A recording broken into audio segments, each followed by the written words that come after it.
আজকের জুমার সংক্ষিপ্ত আলোচনার বিষয় রমাদান কোরআনুল কারীমের মাস বা রমাদান কোরআনুল কারীম নাজিলের মাস। ইনশাআল্লাহ তাআলা উক্ত শিরোনামের আলোকে সংক্ষিপ্ত সময় অত্যন্ত গুরুত্বপূর্ণ তথ্যবহুল উপস্থাপন করব। আমার তৌফিক ইল্লা বিল্লাহ। আলোচনার বিষয় কি? রমাদান মাসই হচ্ছে কোরআনুল কারীম নাজিলের মাস।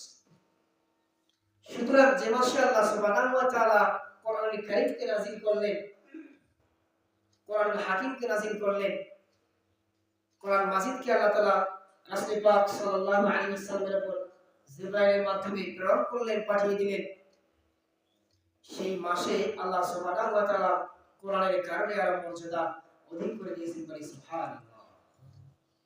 তাহলে এই যে রমাদান মাস কিসের মাস? মনে রাখতে হবে আমাদের সকলকে যে কোরআন নাজিলের একমাত্র মাস হচ্ছে এই রমাদান মাস। চন্দ্র মাসের 9তম মাস রমাদান মাসে আল্লাহ সুবহানাহু ওয়া তাআলা রাসূল পাক সাল্লাল্লাহু আলাইহি ওয়াসাল্লামের উপর কোরআনুল কারীম নামক গ্রন্থ অবতীর্ণ করেছেন। সম্মানিত মুসলিম, যে গ্রন্থটা হচ্ছে সকল গ্রন্থকে রহিত করে হাবিব পাক সাল্লাল্লাহু আলাইহি ওয়াসাল্লামের ঘোষণা দিয়ে দেওয়া হয়েছে। আল্লাহ রাব্বুল আলামিন মহাগ্রন্থ কোরআনুল কারীমের মধ্যে জানিয়ে দিচ্ছেন, শাহরু রমাদানাল্লাযী উনজিলা ফীহিল কুরআন হুদাল লিন-নাসি ওয়া বাইয়িনাতিন মিনাল হুদা ওয়াল ফুরকান। আল্লাহ তাআলা বললেন, শাহরু রমাদান, রমাদান মাসে আমি নাযিল করেছি কোরআনুল কারীম, আল্লাযী উনজিলা ফীহিল কুরআন। এই যে শাহরু রমাদান মানে রমাদান মাস, আল্লাহ তাআলা রমাদান মাসের মধ্যে কোরআনুল কারীমকে নাযিল করেছেন, বাইনাতিন মিনাল হুদা ওয়াল ফুরকান। এই যে কোরআনুল কারীম আল্লাহ তাআলা নাযিল করলেন রমাদান মাসে, কোরআন নামক গ্রন্থের মধ্যে আল্লাহ তাআলা দিয়েছেন মানব জাতি সহ সারা বিশ্বের প্রত্যেকটা মানুষের জন্য আল্লাহ তাআলা হেদায়েত প্রদান করেছেন।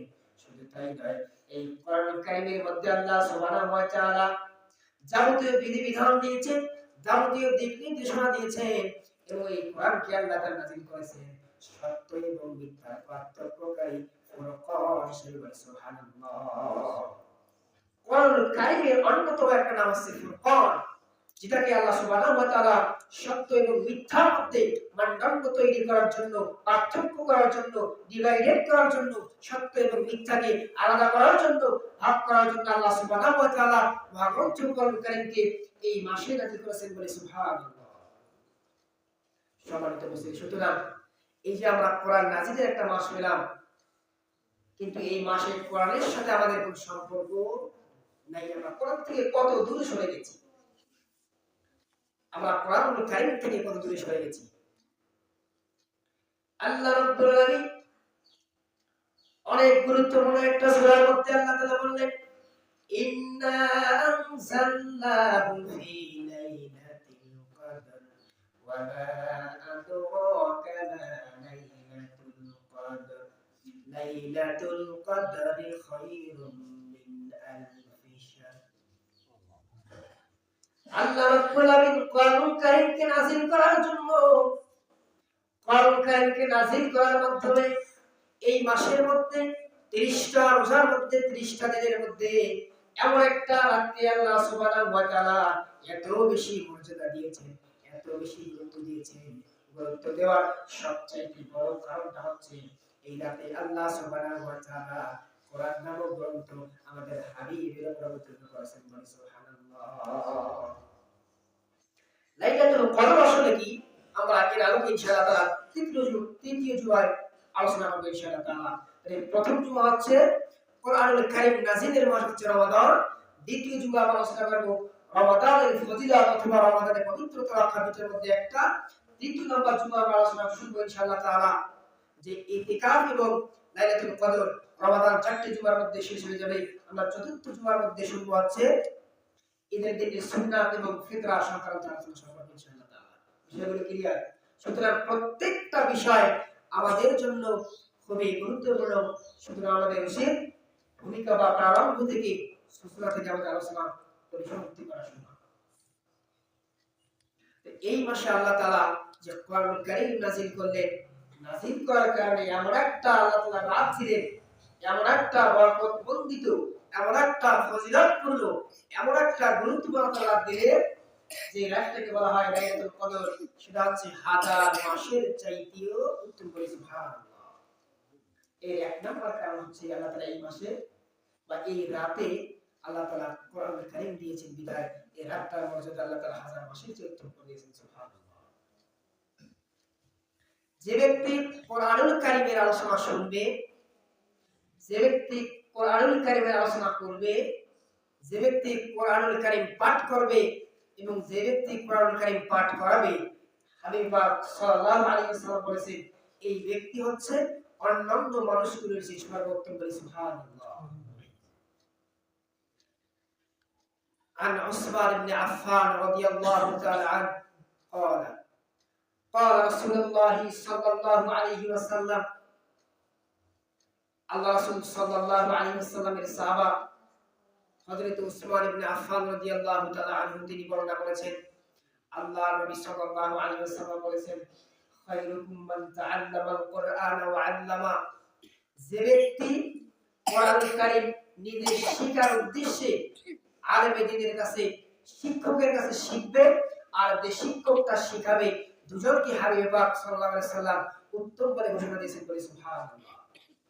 মানে যে ব্যক্তি কোরআনুল কারীম শিক্ষা করবে এবং শিক্ষাদান করবে সে ব্যক্তি সর্বোত্তম ব্যক্তি। সুতরাং এই যে রমাদান মাস আমাদের কোরআনুল কারীম শিক্ষা করা দরকার আছে না? যে মাসে আল্লাহ তাআলা কোরআনুল কারীম আমাদের দিয়ে দিলেন হেদায়েতের জন্য, দিক নির্দেশনার জন্য, সত্য মিথ্যার পার্থক্য করার জন্য। এই যে আমরা একটা মাস পেলাম, ফজিলতপূর্ণ একটা মাস পেলাম, যে মাসে একটা নফল যদি আমরা ইবাদত করি অন্য মাসে ফরজের সমতুল্য, আর এই মাসে একটা ফরজ যদি আমরা আদায় করি তাহলে অন্য মাসে ৭০টারও বেশি ফরজের সমতুল্য। বলে সুবহানাল্লাহ। একটা আয়াত তেলাওয়াত করলে যদি 10টা নেকি আমরা পাই, সওয়াব আমরা পাই, তাহলে একটা আয়াতের রমাদান মাসে তেলাওয়াত করলে কত বেশি আমরা পাবো সেটা আমাদের গণনা করা দরকার। আমরা সকলেই জানি, কিন্তু আমরা অবহেলার মধ্যে কাটিয়ে দেই যে আসলে রমাদানটা আমরা কাজে লাগাই। আল্লাহ রাসূল সাল্লাল্লাহু আলাইহি ওয়াসাল্লাম কোরআনের ধারককে বলবেন তোমরা যারা কোরআন ধারণ করেছো আজকে তোমরা কি করো? কোরআনটাকে আবৃত্তি করো, কোরআনটাকে তেলাওয়াত করো, কোরআনটাকে পাঠ করো। যে যতদূর যতটা আয়াত পাঠ করতে পারবে জান্নাতে তার স্থান হবে যততম স্থানে। বলে সুবহানাল্লাহ। যদি কেউ ৬৬৬৬টা আয়াত তেলাওয়াত করতে পারে মানে তার স্থানটা অত দূর উপরে হবে। যদি কেউ একটা পারে তাহলে তার নিচে একটা হবে, 10টা পারলে 10 নম্বরটা হবে। জান্নাত 8টা এবং তার স্তর হচ্ছে 100-এর অধিক স্তর রয়েছে। আর একটা জান্নাত সম্মান এরকম 10টা পৃথিবীর চেয়েও বেশি। জান্নাতের এত নিয়ামত আল্লাহ তাআলা আমাদেরকে দিয়েছেন, এত ফজিলত আমরা রমাদান মাসে পাবো, পাওয়ার পরে আমরা রমাদানের গুরুত্বটাকে ভুলে যাই। আজকে আলোচনার বিষয় ছিল কোরআনুল কারীম নাযিলের মাস হচ্ছে এই রমাদান মাস। সম্মানিত উপস্থিতি, আফদালুল ইবাদাতি তিলাওয়াতুল কোরআন। যত আমল আছে যদি বা হাদিসের ধারাবাহিকতায় এক এক জায়গায় রাসূল পাক সাল্লাল্লাহু আলাইহি ওয়াসাল্লাম এক একটা বিষয়কে উত্তম করে দিয়েছেন, কিন্তু আল্লাহ সুবহানাহু ওয়া তাআলা রাসূল সাল্লাল্লাহু আলাইহি ওয়াসাল্লাম তিনি বলেছেন আফদালুল ইবাদাতি তিলাওয়াতুল কোরআন। এই কোরআনুল কারীম তিলাওয়াত সর্বোত্তম একটা ইবাদত। অসংখ্য ইবাদত আছে, কারণ আল্লাহ তাআলা আমাদেরকে সৃষ্টি করেছেন শুধুমাত্র তার ইবাদত করার জন্য, দাসত্ব করার জন্য, গোলামি করার জন্য। সুতরাং তার এই ধারাবাহিকতায় আরেকটা ইবাদত আছে কোরআনুল কারীম তেলাওয়াত করা। সুবহানাল্লাহ। আমরা সকলেই এই রমাদান মাসকে কাজে লাগিয়ে যারা পড়তে পারি না আর যারা আমরা পারি একটু সময় করে যেন তাকে বলি যে ভাই বাবা ভাতিজা একটা সূরা কমসে কম তেলাওয়াত করা আমি একটু শুনি। কারণ যারা তেলাওয়াত করলে যত নেকি শুনলেও তত নেকি, তেলাওয়াতকারীর কোনো কম হবে না। কোরআন শোনা দরকার আছে না? কোরআন পড়তে হবে, কোরআন শুনতে হবে, কোরআন মানতে হবে এবং কোরআন বুঝতে হবে। কারণ কোরআনের সাথে যার সম্পর্ক থাকবে সে ব্যক্তি কখনো পথভ্রষ্ট হবে না। কারণ আল্লাহ তাআলা বলেছেন যে কোরআনুল কারীম মানব জাতির হেদায়েতের জন্য আমি নাযিল করেছি বলে সুবহানাল্লাহ। এই যে কোরআন আমরা পেলাম, যারা আমরা কোরআনের সাথে সম্পর্ক রাখবো, যারা আমরা কোরআন কারীমের আলোচনা শুনবো, শুনে বোঝার চেষ্টা করবো, তাদের অনুযায়ী জীবন পরিচালনা করার ট্রাই করবো। আল্লাহ রাসূল সাল্লাল্লাহু আলাইহি ওয়াসাল্লাম বলতেছেন যে কাল কিয়ামতের কঠিন দিনে রমাদান মাসের সিয়াম আল্লাহ সুবহানাহু ওয়া তাআলার কাছে সুপারিশ করবে যে আল্লাহ সুবহানাহু ওয়া তাআলা তোমার এই বান্দাগুলো তোমাকে রাজি খুশি করার জন্য রোজা রেখেছিল দিনের বেলায়। তারা কি করেছে? যাবতীয় অপকর্ম থেকে, স্ত্রী সহবাস এবং পানাহার থেকে তারা বিরত রেখেছে। সুতরাং আল্লাহ তাআলা আপনি আমার সুপারিশ গ্রহণ করুন। আল্লাহ রাসূল সাল্লাল্লাহু আলাইহি ওয়াসাল্লাম একই হাদিসের পরের বাক্যে বলতেছেন যে কোরআনুল কারীম আল্লাহর কাছে সুপারিশ করবেন আল্লাহ তাআলা তারা রাতের বেলা যেমন সিয়াম সাধনা করেছেন, রোজা ছিলেন, তারা উপবাস ছিলেন, তারা সবকিছু থেকে বিরত ছিলেন এবং থাকার পর তাদের শরীরটা ক্লান্ত হয়ে গেছে, তারা আবার কোরআন শোনার জন্য কিয়ামুল লাইলের মধ্যে দাঁড়িয়ে গেছেন। তারা আবার কিয়ামুল লাইল শেষ করে তাহাজ্জুদের সময় তারা দাঁড়িয়ে গেছেন। তারা তাহাজ্জুদের পর তারা কি করেছেন? যতক্ষণ পর্যন্ত ফজর আযান দেয় তারা আমি কোরআনকে আবৃত্তি করেছেন, আমি কোরআনকে পাঠ করেছেন, তেলাওয়াত করেছেন। সুতরাং আল্লাহ সুবহানাহু ওয়া তাআলা আপনি আমার সুপারিশ গ্রহণ করুন। রাসূল বলেছেন যে আল্লাহ সুবহানাহু ওয়া তাআলা রমাদান মাসের রোজার সুপারিশ গ্রহণ করবেন, কোরআন কারীমের সুপারিশ গ্রহণ করবেন। আশা করা যায় যার উপর কোরআন সুপারিশ করবে, রমাদানের সিয়াম সুপারিশ করবে, এই ব্যক্তি জান্নাত যাবে ইনশাআল্লাহ তাআলা। দুনিয়ার জীবনে একটু আমরা তাকাই, ছোট্ট একটা কথা, মন্ত্রী বা এমপি সুপারিশ করে যদি চাকরি হয়, তাহলে যেখানে আল্লাহ সুবহানাহু ওয়া তাআলা সিয়াম আমাদেরকে দিয়েছেন, সিয়াম যদি সুপারিশ করে, কোরআন কারীম রাসূলের উপর দিয়েছেন আমাদের হেদায়েতের জন্য, যদি কোরআন কারীম সুপারিশ করে, তাহলে আশা করা যায় ইনশাআল্লাহ আমরা জান্নাতের মধ্যে যাব। সুতরাং জান্নাতে যাওয়ার এখানে দুইটা আমল আমাদেরকে করতে হবে। এক, রমাদান মাসের রোজাগুলো তার হক সহ পরিপূর্ণভাবে আদায় করতে হবে এবং কোরআন কারীম বেশি বেশি তেলাওয়াত করতে হবে। আমরা সকলে তেলাওয়াত করব ইনশাআল্লাহ তাআলা। তাহলে এই যে কোরআন কারীম আল্লাহ তাআলা দিলেন শাহরু রমাদান আল্লাযী উনজিলা ফীহিল কুরআন হুদাল লিন-নাস ওয়া বায়নাতিন মিনাল হুদা ওয়াল ফুরকান, এখানে হেদায়েতের কথা আল্লাহ তাআলা বলেছেন। এবং এই কোরআন যারা পড়বে তারা সত্য কোনটা, তারা মিথ্যা কোনটা, তারা সেটাকে মানদণ্ড তথা পার্থক্য করতে পারবে। আর যারা কোরআন কারীম পড়বে না, জানবে না, মানবে না, শুনবে না, তারা সত্য কি সেটাও জানবে না, তারা মিথ্যা কি সেটাও তারা বুঝবে না। এমনিতে তারা আলেমের উপর, ওলামায়ে দ্বীনের উপর, হুজুরদের উপর তারা সব না করার কারণে তারা কি করবে? বিভিন্ন রকমের হুজুর তারা শোনাবে, অপবাদ তারা দিবে। তার এক নাম্বার কারণ তার হৃদয়ের মধ্যে কোনো কোরআন নাই। সম্মানিত আসুন, এই রমাদান মাস আমরা পেলাম, এই একটা জুমার মধ্যে আজকে আলোচনা কিন্তু শেষ। সুতরাং যে কথাগুলো আমি শুরু থেকে এখন পর্যন্ত বললাম, এই কথার মূল কথাই ছিল যে আমাদেরকে বেশি বেশি কোরআনুল কারীম তেলাওয়াত করতে হবে। তেলাওয়াত করে যারা করতে পারে না তাদেরকে শুনতে হবে, কারণ কোরআনুল কারীম আল্লাহ সুবহানাহু ওয়া তাআলা এই মাসে নাযিল করেছেন।